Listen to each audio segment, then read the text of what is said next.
You're going to get started and then we can let some people trickle in, but I'd like to start on time so we can get out of here on time.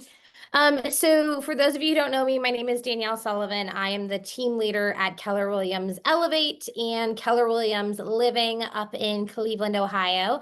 And today I'm excited to chat with, interview with one of our agents here and a friend of mine, Tera. So Tera, as we get started here, give everybody a little bit of who you are. Talk us through how long you've been licensed, what your production typically looks like, and what your superpower in real estate is. And before you do that, make sure you unmute. I did. Hi, thanks. Hello, everybody. Okay, so I was licensed at the end of 2020, I think like October. I was a, COVID baby. what's that? You're a COVID baby. I'm a COVID baby. Um, I was a part-time agent for the first 2 years of my career. So into 2021 and 2022, I was part-time. I was working at my family's company, which is roofing, heating, and cooling, and also doing property management for commercial, residential, and industrial properties for my family. So I kind of came into real estate knowing a little bit about real estate. So it was an easy transition for me. I think there's a lot you have to learn, and it might be a little heavy lifting that I maybe learned over the course of 10 years working for my family. What else were my supposed to say? My first few years, I did. What was your production like last year? Where are you at year to date? What does your production look like so everybody understands what you do? Okay, so first 2 years of part-time, I was around 5 million in sales as a part-time agent, working a full-time job and also running a nonprofit. So break through that glass ceiling. You can do it. Tera, so we're clear, when we met and talked about this, I said, if you're doing 5 million in real estate, that's also full-time. You were just doing a few full-time jobs. Yeah. Yeah. Last year, 2023, I became a full-time agent. Last year, I did approximately 17 million in sales, although it never shows up in the MLS because a lot of that's off market. A lot of it, I did both sides of the deal, but worked my butt off for 17 million. That's for sure. Yeah. And then this year on the books, I'm over 11. Awesome. What's your goal? I don't have one. My goal, I know, I'm terrible. My goal is to wake up every morning and grind and do the best that I can for my clients and stay active. I don't look super far ahead. I look at every day and every week and every month, and I attack it that way. And I feel like that helps me to stay focused. And I know that the sales and the money and the success will come if I stick to the basics of doing my job every day till its fullest.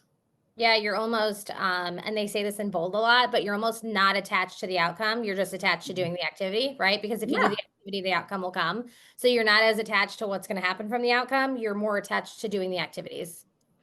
Yeah, I didn't know that that was a bold thing. I needed a 10 bold. I hear it was amazing. And it's good to know that, yeah, actually that just like works for me organically. That's what I find how I can keep my sanity and not, like push for the wrong reasons. I'm never pushing my clients for the wrong reasons. I'm pushing them for the right reasons.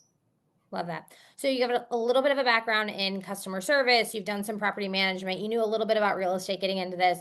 I thought what was interesting when we talked about this was that you also have a degree in psychology. And so while we're not going to teach all the things today, I would love for everybody on this call to walk away from with a few nuggets on what they can do or change or add or implement into their business. So what have you learned? What's one tool? What's one mindset? What's some insight from the world that you came from in psychology that you use almost daily in your real estate business?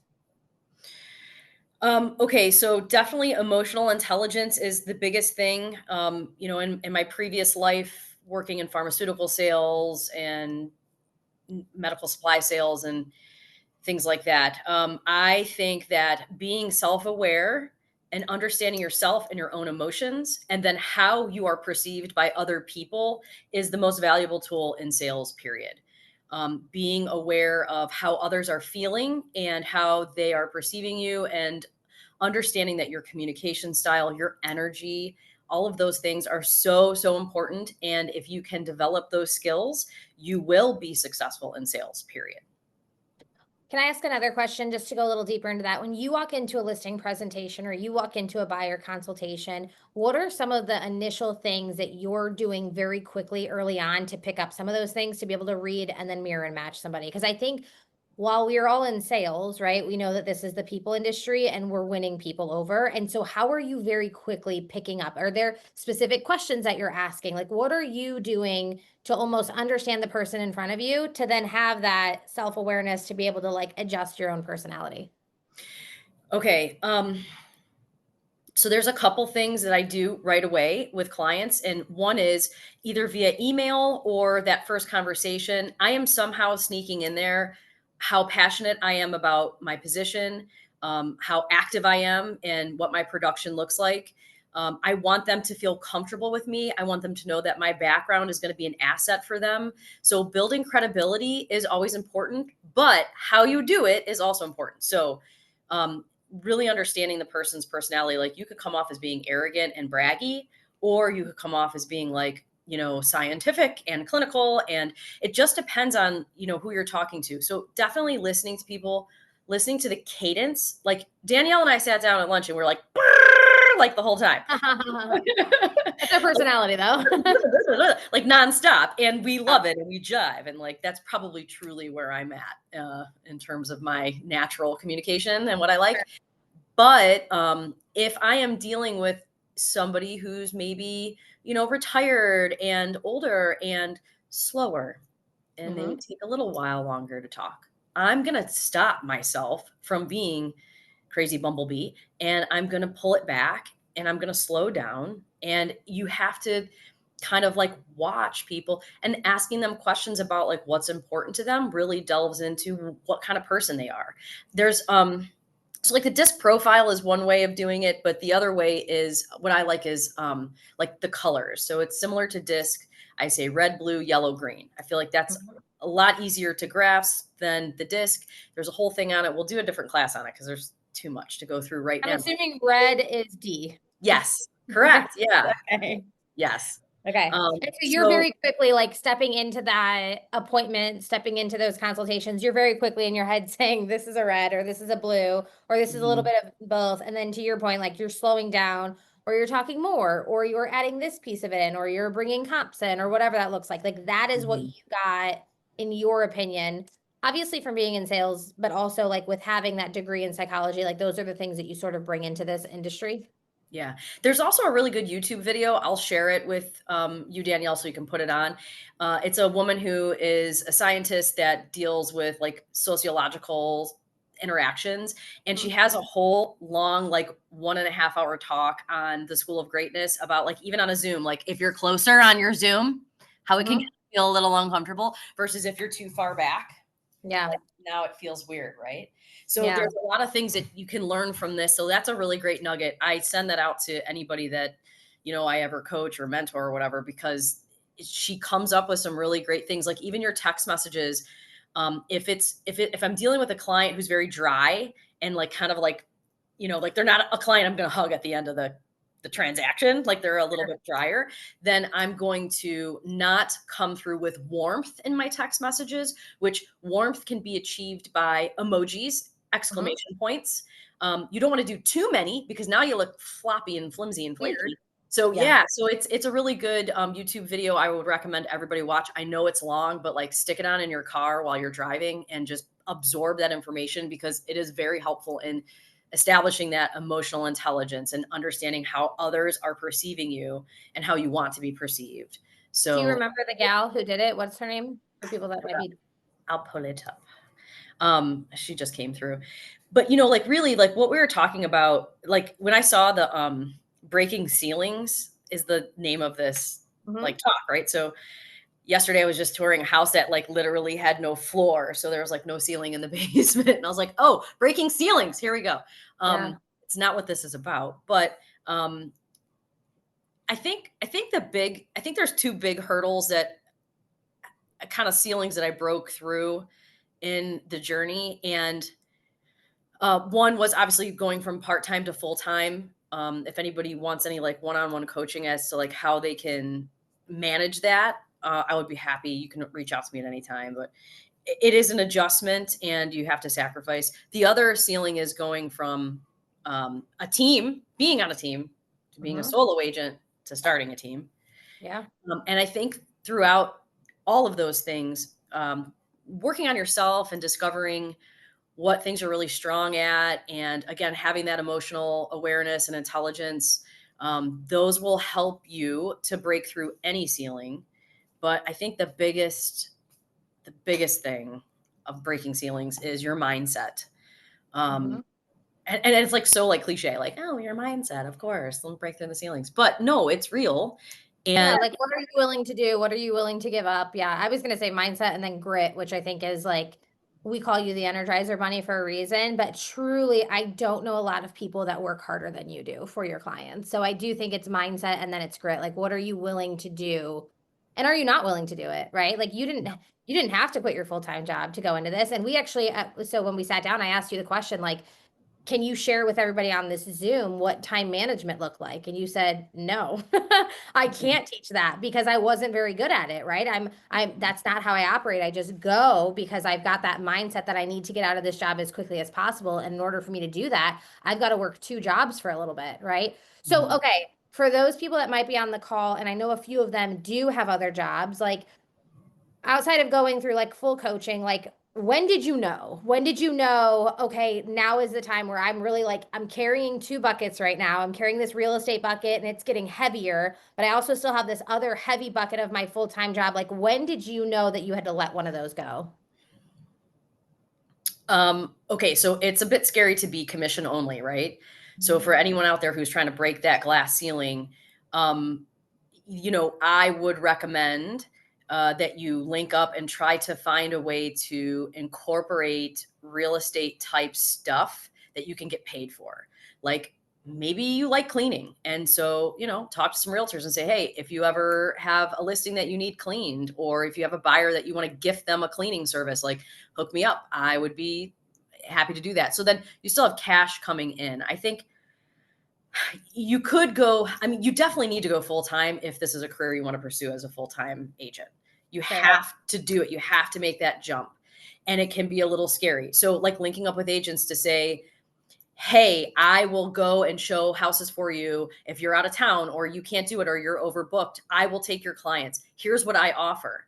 So, don't Mhm. just be like the lamby pamby agent that's like, oh, yeah, I'll show your house for you if you need help. No, like, I love that you just said, here's what I offer. Like, here's why yeah, you should use me over the 300 other agents in my office. right. Well, and then eventually maybe they're like, "Hey, can you just be my touring agent and I'll Yeah. start giving you money on all the commissions that we close out because you're great at it." So, I would do like it's like the being excellent in everything you're doing. So, if you are going to be a touring agent or like just open doors for agents, you're going to let them know I will always talk you up to your clients. I will not answer any questions unless they're run through you first. I am going to give you a recap of what happened immediately after. Like you text them immediately after and say, "Hey, they love this. They didn't like this," and that agent then expects that they're going to get full concierge, beautiful service with lots of communication for you. Why wouldn't they like use you for every single one? And then again, eventually, like this has happened where I've had agents tour homes for me and I'll give them a cut of the commission if the client ends up buying the house because they did a great job for me. It's above and beyond just what I would pay them to open a door. It's really like, wow, you're really helpful. And I want to keep you working with me and working with my clients because you're a great extension of who I am. And that's another great way to like break into the industry as a full time agent when you're not quite there with your numbers. Sure. Is that a good tip? That's a good tip. Yeah, that's a great tip. Okay. I'm not so, and I think again, when we talk about breaking through ceilings, we know, I mean, I've been in the industry for about 8 years. We know that there are people that join teams and leave teams. We know that there are people that are individual agents and then join teams. We know that there are people that join teams and stay on teams forever. We know people who are individual agents forever and then start teams. So this call by no means is to tell you that you're ready to join a team or start a team or get off your team. But I do want to talk through like your journey and when you knew it was time to change the way that you did business. So like you started on a team. So take us Mhm. all the way back there. What was one thing that you learned on your team that kind of laid the foundation for your business and maybe something that you still do today? The one thing I learned about being on a team is if you're a brand new agent, you should be on a team. Sorry. If you don't know anything about real estate and you're green and you're straight out of school, like you need support. You need Mhm. people that are invested in your success, that will cheerlead for you, that will support you, that will answer questions for you, that will help you shine with your clients, that will be there for when you're down and be there for when you're up. And you don't really get that as a solo agent unless you're very good at making relationships within the brokerage with other agents. And even then, like again, like you need that experience. There's so much, like I'm still learning. Mhm. Like weird stuff happens and you're like, okay. Number one, how do I deal with it? But also number two, how could I have preemptively made this problem go away before it became a problem? So that's like Sure. one of the things like I'm working on right now with my team is like, guys, let's bring to the table all the problems we've had and why we haven't closed on time and let's figure it out. You don't get that as a solo agent, really. I mean, you can join productivity coaching, and I think that is helpful too. Sure. It's semi like a team, but for me, I wanted the camaraderie. I wanted to like delve in. I wanted to be able to network with other people. And I got a lot of opportunities being on a team that I would not have had I been solo. So that's just me, my thoughts. And I'm not saying like I know a ton of agents that just started solo and took it to Sure. the moon, and that's okay too. But for me, that's my opinion. When did you know, and this is like one of those ceilings, and this kind of goes back to like when you knew that you had to quit your job. When did you know that you were ready to go off on your own when you were on that team? Like, what did that, and I'm going to talk about the second part of this is like, what did you not see coming, right? Like, tell me about a small fail or something that you had, but when did you know that it was time to go off on your own? So I'm a little bit OCD and I like things to be just the way I like them. And I started to notice that like with every team is different. So just know that ahead of time. What they offer is different, the services, the way the team vibes, like the culture, all of that is different. And I think it's really important that people take the time to like get to know where they're going. And for me, I just kind of found that like I wanted things to go a little bit differently than they were going. I Mhm. wanted things to be handled differently my way. Not that their way was wrong, but it was just like I feel more comfortable doing it this way. And I wasn't able to achieve those things on the team as I grew. And so I just kind of and I moved too. So like that was another big thing. And I think if you're going to be on a team, Geographically, you're yeah, saying, yeah. geographically I moved. Yeah. And I was in a geographically it didn't make sense for me to stay. So it that kind of helped push me into that direction. But I really think it was just a matter of like, I really learned what I needed to learn, and I probably never would have left that team had maybe things like it was very stringent and strict in what was offered and how it was offered. Sure. And I wanted to take it on myself and do it my way. Okay. So fast forward, you decide I'm going to do this on my own. Obviously, we know some of the benefits, and every team is very different, but some of the benefits is that you are getting some leads. That way, you're getting pushed some opportunities. So, there are agents on this call that are team owners, or they're on teams, or they're individual agents, or whatever that looks like. Just talk to us about like the 2 or 3 ways that you went out there and found leads once you came off the team. Like, what was the most important thing to you once you came off that team to go out there and find your own leads? Um, Open houses have always been really big for me. I get a ton of clients from open houses. It's rare that I leave an open house without a new buyer or a new listing. Okay. Um, I love them. I think it's important to talk about what you do with your real estate business on social media, but not to like ad nauseum, like do it in a funny way or do it in your way or just be real quick about it. Mhm. But people need to see that you're busy. I get a lot of leads from people I know that are on Facebook that are like, "Oh my God, you're killing it. Will you sell my mom's house?" Sure. So I think that's important. I get a lot of referrals. So I get a lot of referrals from other agents. Again, like if you perform with excellence and you take this job seriously, which I think a lot of agents don't take it seriously, they don't treat it like a corporate substantial position, right? Where Sure. you have to perform for your clients. I think that people are missing out a lot on that. If you perform well and you let other agents know or your clients know, I will never let you down. I'll always do the right thing and I'm always going to work hard for you. Like that I don't advertise. Like I don't need to do Zillow. I don't get leads. Like the end of being on the team, like I didn't really want team leads because it was, it cost more than if I brought my own leads in. Sure. So So your goal is to go more organic. I also think it's important to note, like getting licensed at the end of 2020, you obviously hit a surge in the industry that following year and in 2022. And yet your business has continued to grow, which goes to show that the more that you, again, like drip into your sphere of influence, the more active that you are in social media, like all of those things will come through because you're not paying for leads on Zillow. You're not paying for leads on anything. Everything that you do is organic. And are you still doing open houses? yeah, Yeah. I mean, I knew we the just answer, did one but last Saturday. Yep. Yeah, yeah. absolutely. Yeah.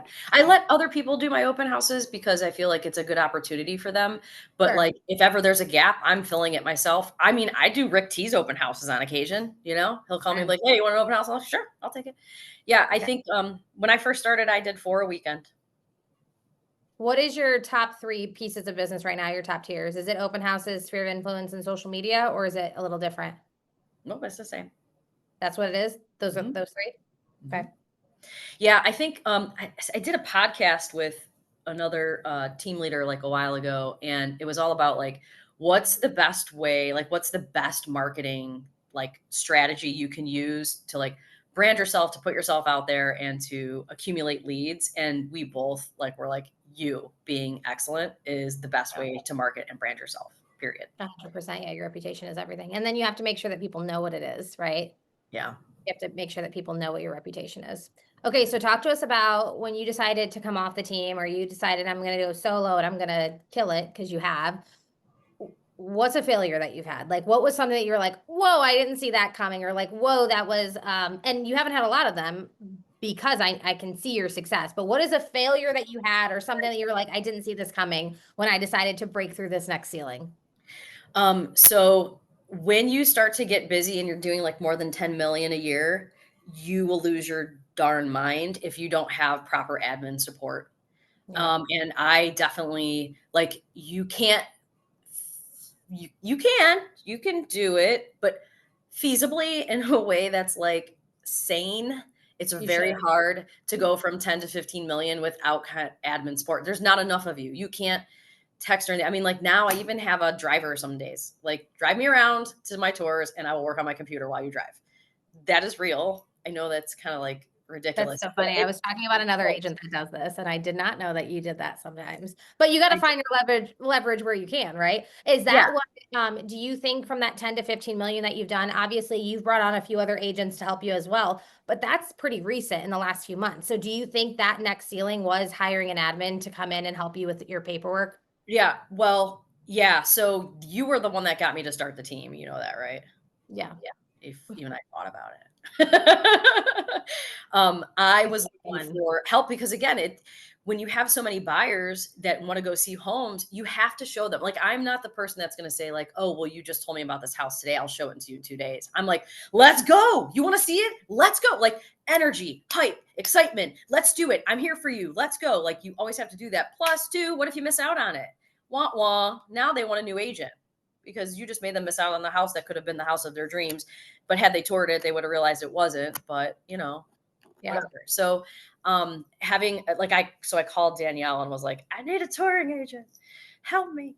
And you were like, just start a team. What's wrong with you? You're gonna teach this person everything you know and mold them to be like great. And then like just start a team. Like, why would you do that? I was like, okay, fine. So I did it. And I'm very glad I did it.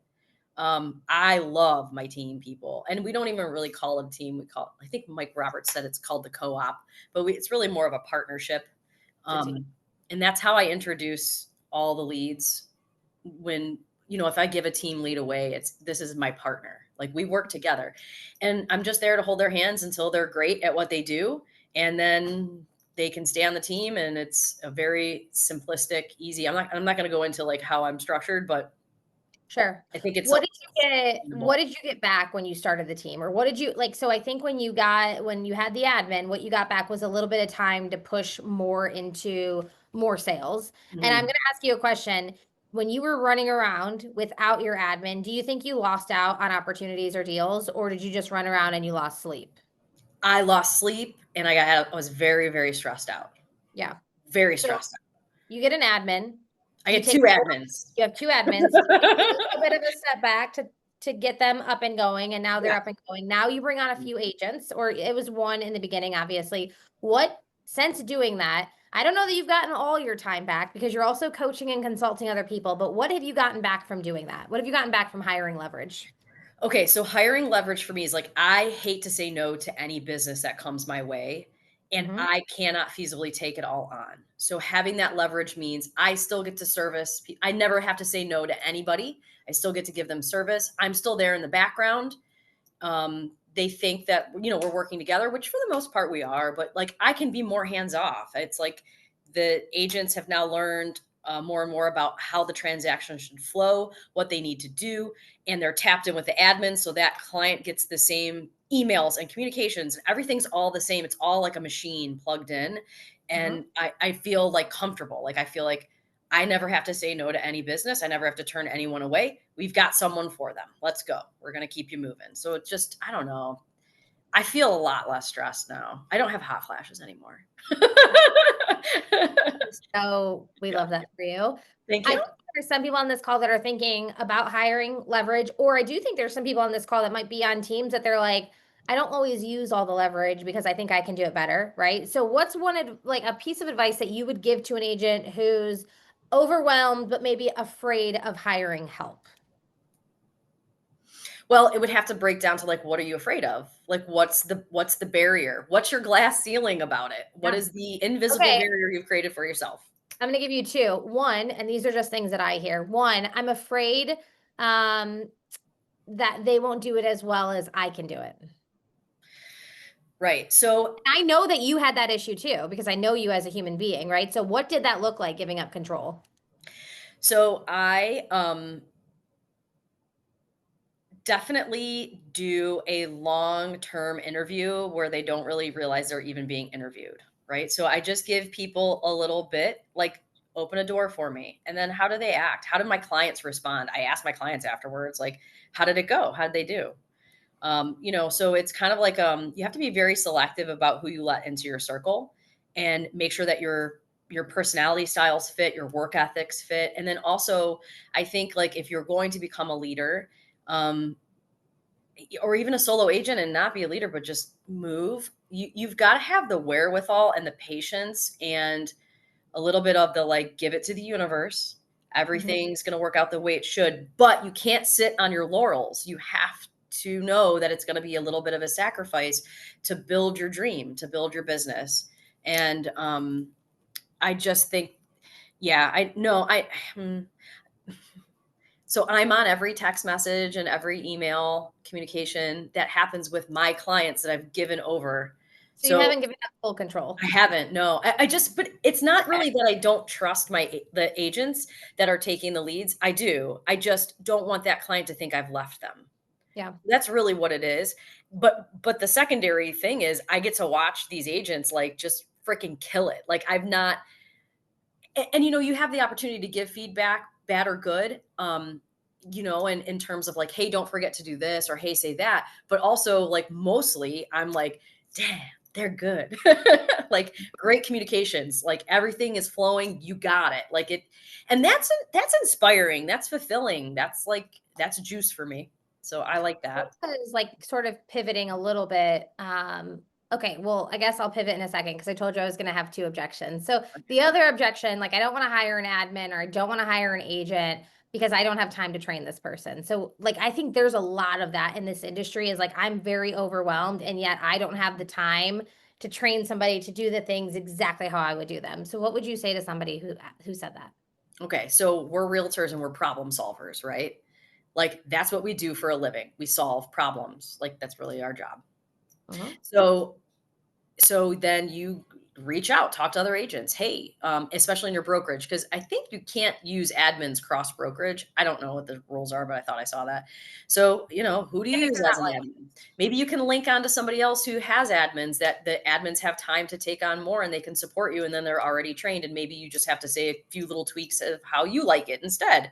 Mhm. You can have somebody that you want to be your admin be trained by other admins that and you do have to take a couple steps backwards to leap forwards. Yeah. And so you have to figure that problem out. Like, but I will say one thing, like, don't sit in your pain and suffering because you're afraid of change or you're afraid you can't do it. Like, you can't be that way. And quite frankly, change that mindset, because that is not a real estate mindset. The real estate mindset is we make it work. How do we make it work? We're going to figure it out. So, Well, and sometimes figuring it out doesn't always look like I'm gonna go hire somebody for yeah. 40 or $50,000. Maybe it's I'm gonna hire somebody transaction to transaction, or I'm gonna hire a Yes. PA, or I'm gonna like step into it a little bit.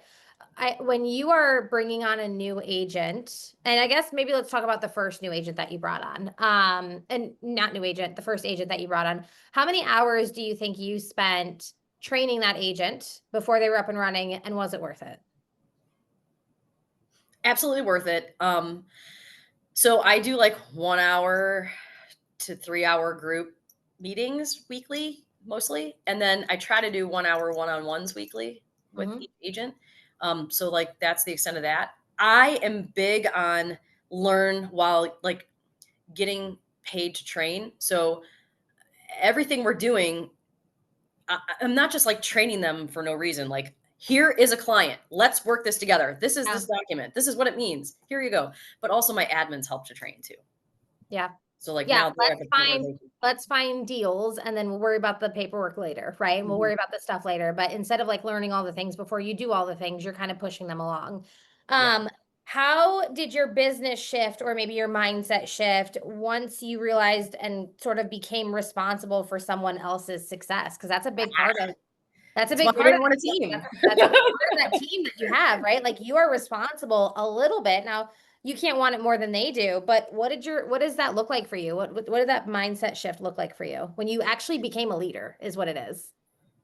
So I was a coach before I became solo, and I found that like, yeah, I felt like I was dragging people and Hmm. like they just weren't getting it. And I was like, I don't want to ever have a team because I don't like, yeah, like I don't want to be responsible for somebody's success if they don't have that drive. Hmm. So I think the mindset shift was again being very particular about who you surround yourself with and who you invest your time and resources in.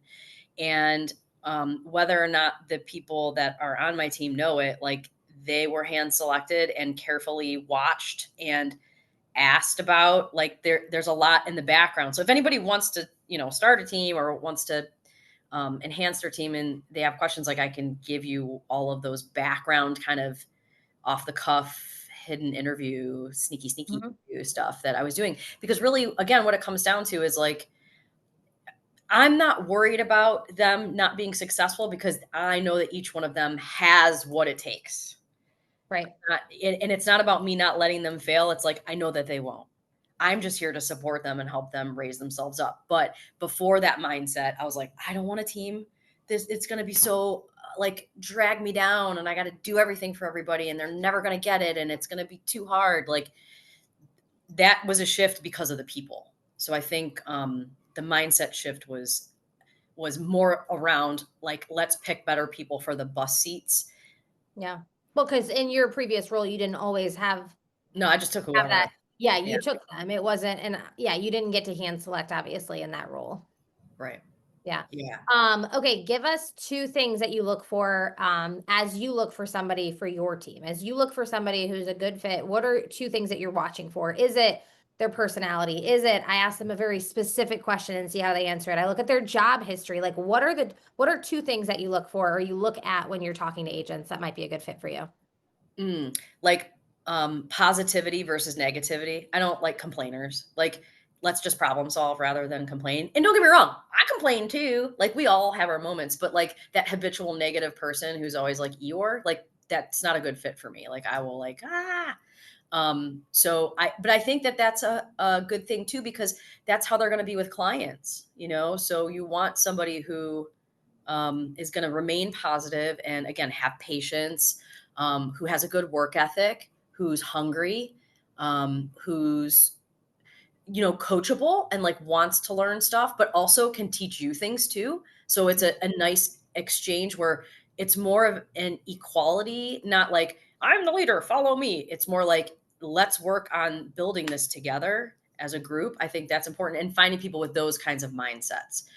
People who aren't like jealous of others and competitive. I like people who are supportive, right? I Yeah. feel like that's super important. Like I don't ever want to be jealous. I want to always be excited for somebody else's success. And I think that everybody that is on my team is that way. Like they're all really like pumped and amped, and it's not about like, oh, they got it and I didn't. It's like, oh, you got it. How did you get it? Will you help me? Because I'll help you and we'll all work together and we'll get there. Like that kind of Yeah. yeah. Yeah. Okay, I want to pivot a little bit. So Yeah.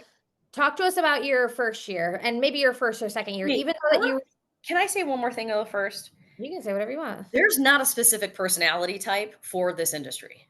Like you don't have to go out and say like, "Oh, it has to be just like Tara to be successful." Because look at Journey. Journey and I are complete opposite, and we're always like neck and neck on who's going to be number one in sales. Mhm. And again, I'm super pumped for him. Like when he beats me, it's amazing. But he is not at all like me. Yeah.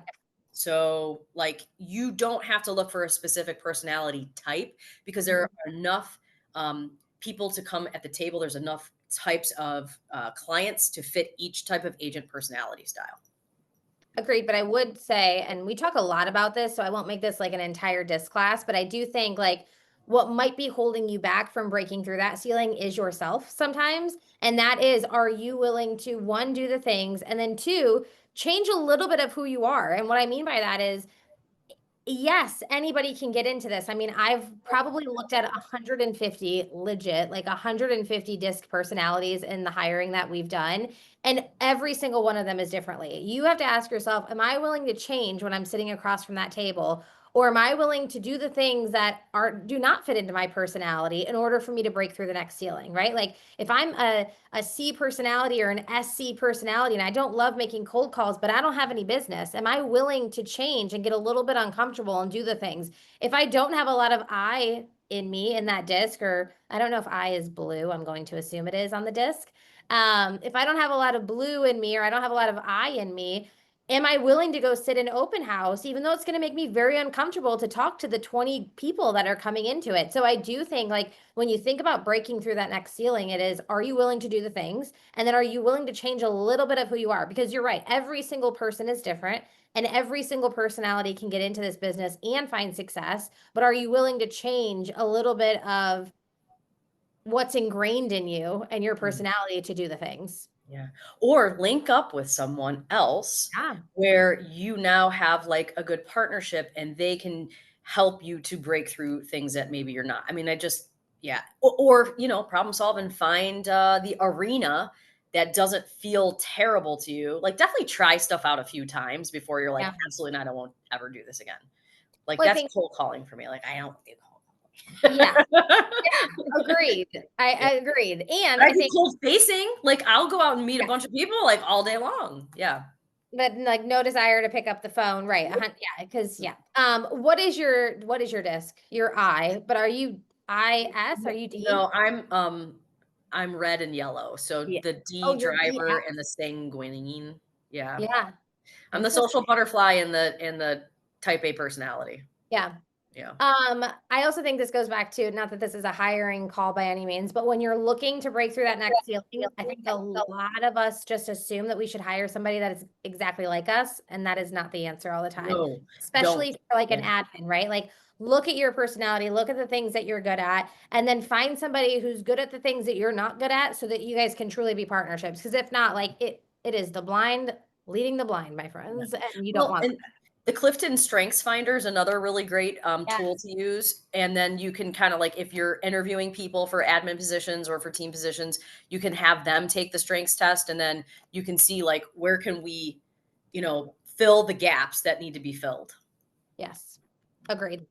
Cool. Love that. Thank you for adding that piece in. All right, pivot a little bit because I want to go back to one of the first ceilings that you broke into, which is the first year is the worst year. Okay. So you obviously found success in a market that was wildly different than what we're in now. But I think what that market allowed you to do was like build a foundation that has created some of your success now. So, like, the first year is the worst year and it's very hard to break into. And I think you see a lot of agents that are dual career for a lot longer than you were dual career. And I don't even know that you were fully dual career because you were doing a lot of business.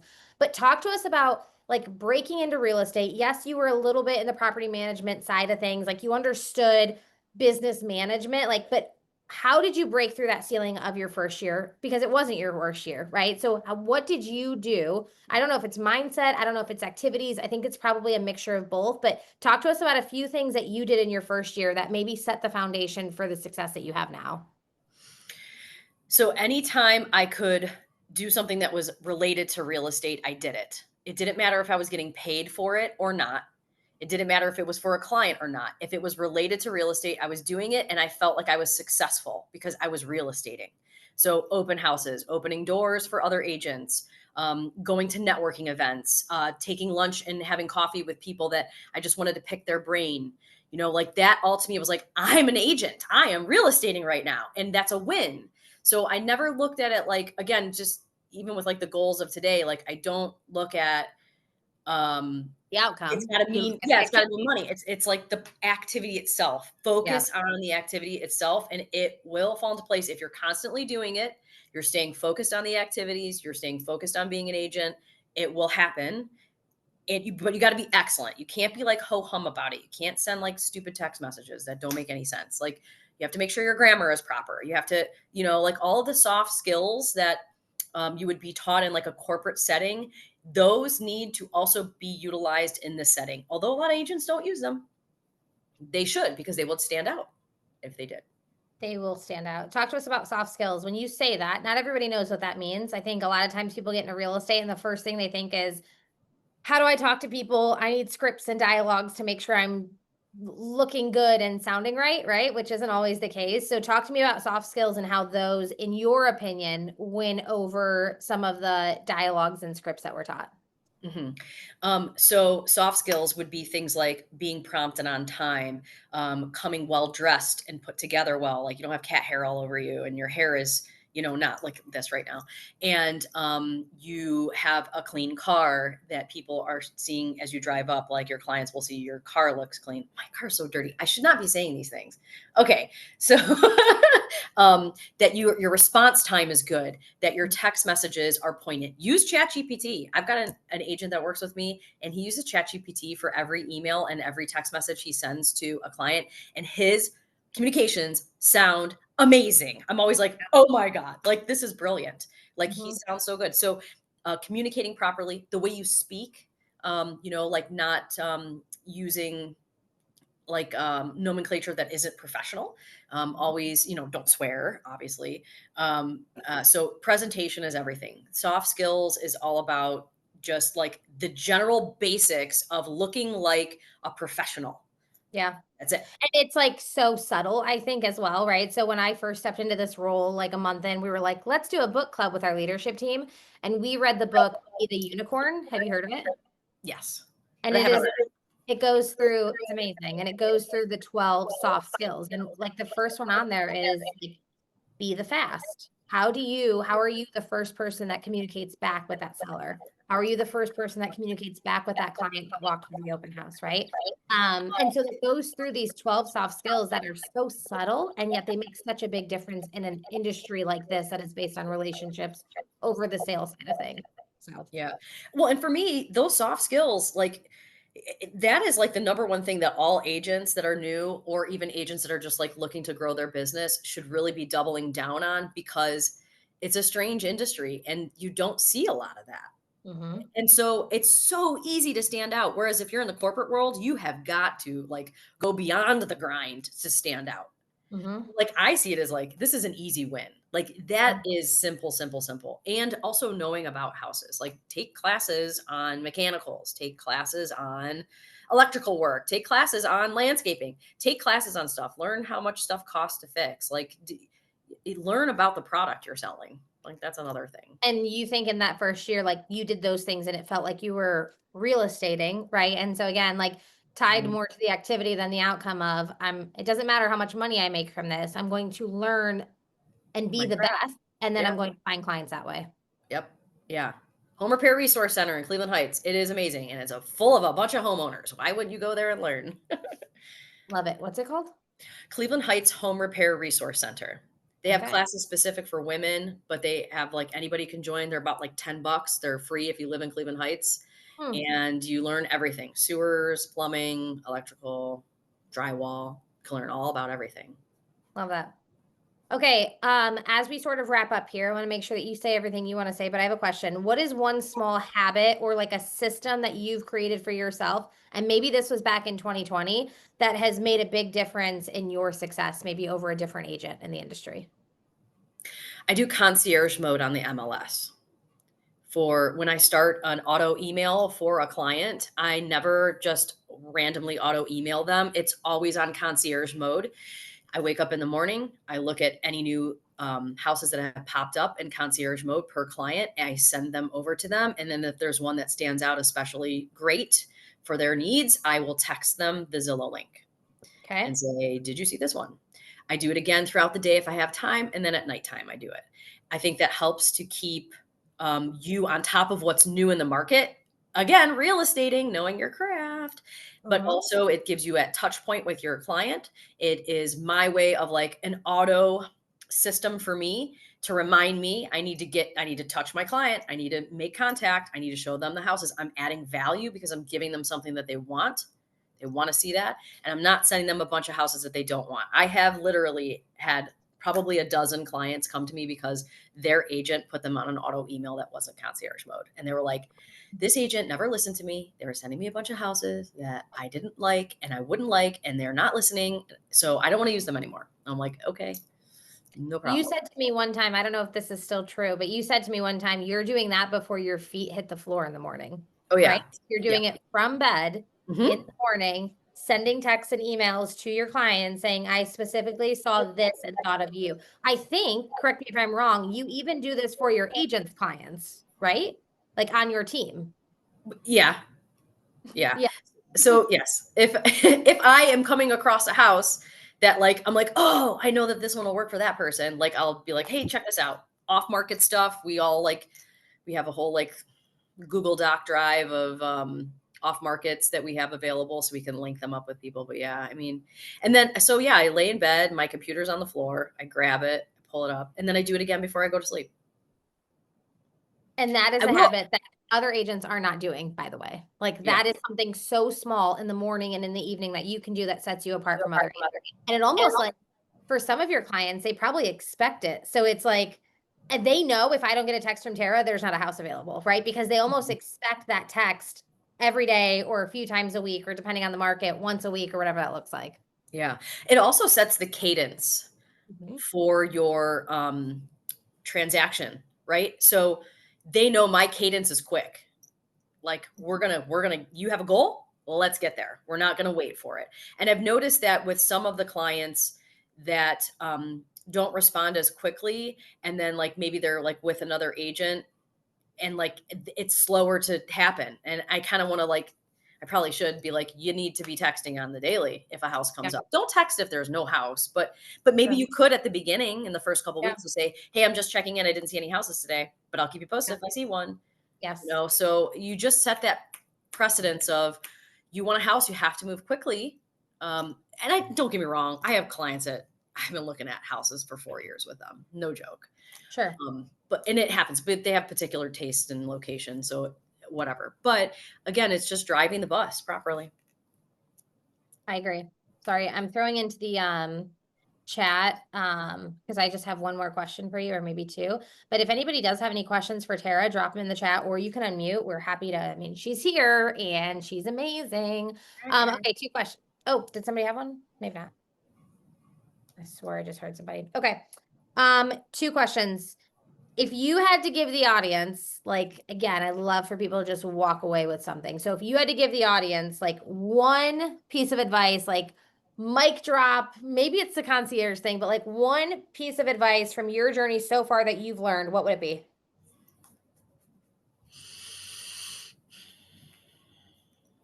Um, I I think it goes back to mindset. I know it sounds so cliche, but I think you really need to love what you do, and that needs to translate to your clients. and other agents. And I think you need to take pride in what you do. And I think you need to treat it as a real job. And if you do those things, you will win. That's it. Like, just be excellent. Do it and do it right. I heard something so simple on a podcast, and I'm not like a super podcasty gal by any means, but they were talking about setting expectations with sellers and just like a simple, hey, Mr. and Mrs. Seller, like I know this is really stressful for you, and I know you're only going to do this a handful of times, but this is just another day on the job for me, right? Like again, like yes, we're independent contractors, but this is our job. Like this is what we do every single day. And so reminding people that like, hey, Mr. and Mrs. Seller, or Mrs. and Mrs. Seller, whatever, right? Like I know that this is super stressful. I know that you're super concerned, but this is just another day on the job for me. And we do this every single day. So I think continuing to remind people that is very important. Well, and giving them like that again, it's like that credibility, like you got The them. confidence for Don't sure. worry. Yeah. Yeah. Yeah. So I just sent you the YouTube video of the psychological tricks to be more charismatic and confident today. It's on Lewis Howe's who is the lady?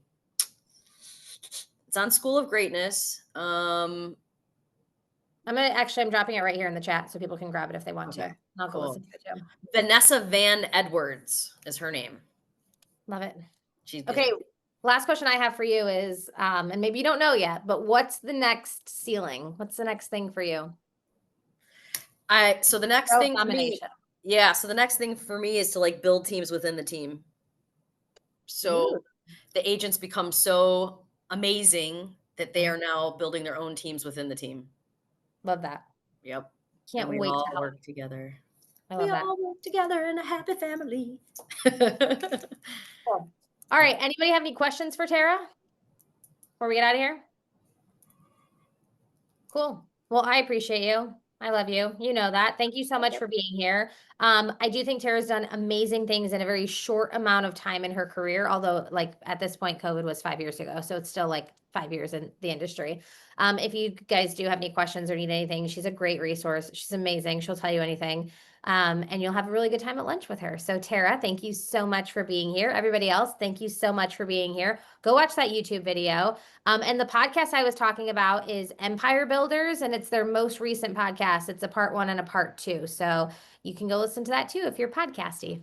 Cool. Thanks again, guys. Tara, thank you. Appreciate you. Thank you. Love you. Bye. See you soon. See ya.